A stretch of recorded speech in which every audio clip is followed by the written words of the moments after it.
안녕하세요. 범죄 피해와 관련된 정보를 들려드리는 서포츠입니다. 오늘은 형사절차상 피해자 보호를 위한 지원 제도 중 진술조력인 제도에 대해 알아보도록 하겠습니다.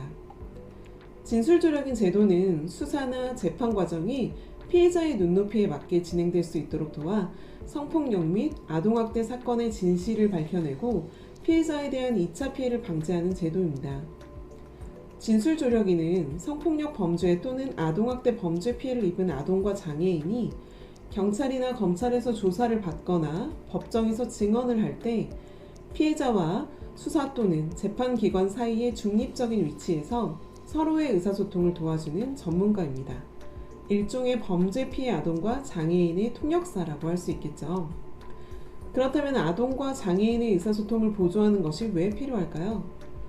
성폭력과 학대 범죄의 경우 피해자의 진술이 유일한 증거가 되는 경우가 많기 때문에 자신의 피해 사실에 대한 진술의 일관성이 무엇보다 중요하다 하겠습니다.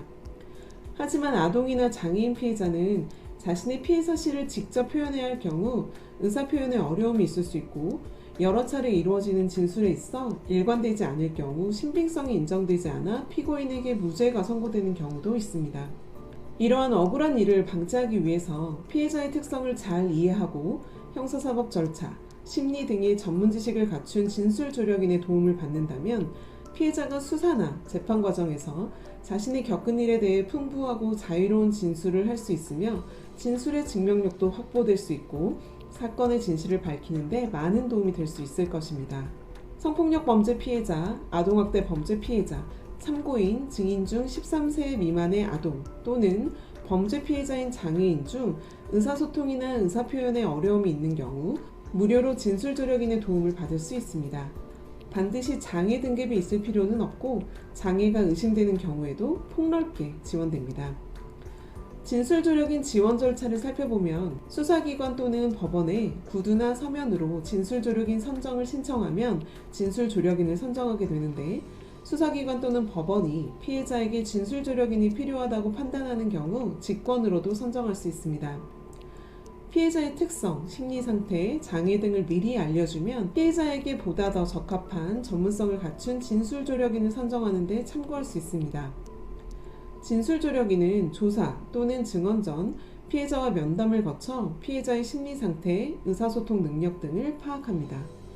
그 다음으로 수사기관 또는 법원에 피해자의 심리상태, 의사소통 능력 등에 대해 전달하여 피해자의 현 상태와 수준에 맞는 맞춤형 질문이 이루어질 수 있도록 합니다. 이후 피해자 진술조사 시의 진술조력인은 조사 또는 증언 시 피해자의 옆에서 피해자가 심리적 안정을 가지고 편안하게 진술할 수 있도록 도와줍니다. 피해자가 질문 내용을 이해하지 못하거나 진술하는 데 어려움이 있을 경우에는 피해자가 쉽게 질문을 이해하고 수월하게 진술할 수 있도록 진술조력인이 옆에서 의사소통을 중개, 보조해줍니다. 마지막으로 조사 또는 증인신문에 참여한 진술조력인은 피해자의 의사소통이나 표현 능력, 특성 등에 관한 의견을 수사기관이나 법원에 제출할 수 있습니다. 신청 방법은 피해자 본인, 피해자의 법정 대리인 또는 변호사가 경찰서, 검찰청 등 수사기관이나 법원에 구두 또는 서면으로 진술조력인 선정을 신청하시면 됩니다. 진술조력인 제도와 관련해서는 검찰청 피해자지원실, 경찰청, 각 지역 해바라기 센터 및 아동보호 전문기관에 문의하실 수 있습니다. 시청해주셔서 감사합니다.